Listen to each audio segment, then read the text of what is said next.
है। मिथिला नगरी में बालिका जानकी अपनी सखियों के साथ महल के आम के बाग में घूमने निकली। सखियां हंसती बोलती, फूल तोड़ती। अचानक एक पेड़ पर दो हरे तोते दिखे। दोनों आपस में मीठी मीठी बोली में बातें कर रहे थे। एक तोता बोला, सुनो, अयोध्या में दशरथ पुत्र राम है, महान तेजस्वी, धर्म के अवतार। इनका विवाह इसी राजकुमारी जानकी से होगा। इनका राज्य 11,000 वर्ष तक चलेगा। दोनों इस धरती पर सुख चैन से जीवन बिताएंगे। जानकी ने अपना नाम सुना तो कान खड़े हो गए। सखियों से इशारा किया, दोनों को पकड़ो। पिंजरे में बंद कर महल लाए गए। जानकी ने प्यार से तोतों को सहलाया और बोली, डरो मत, तुम जो बातें कर रहे थे वो सच है ना? मुझे और बताओ, ये सब तुम्हें कैसे पता? तोते समझ गए, सामने स्वयं सीता है। वे बोले, देवी, वाल्मीकि ऋषि के आश्रम में हम रहते हैं। महर्षि रोज राम कथा सुनाते हैं। हमने सब कंठस्थ कर लिया। राम शिव धनुष तोड़ेंगे, आप उन्हें वरमाला पहनाएंगी। तीनों लोकों में आपकी जोड़ी अमर हो जाएगी। जानकी सुनती गईं और सुनती गईं, आंखें चमक उठी।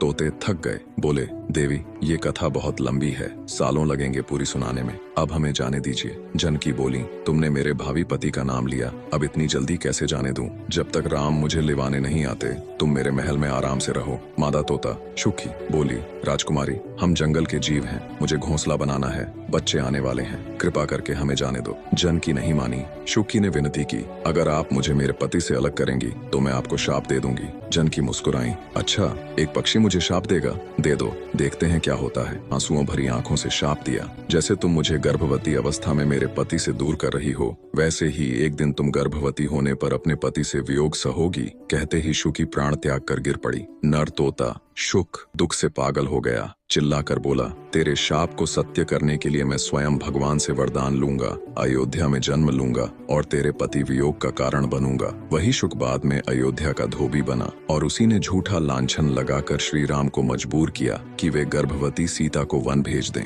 दोस्तों, छोटी सी जिद, छोटा सा क्रोध कितना बड़ा फल लाता है। शाप भी सत्य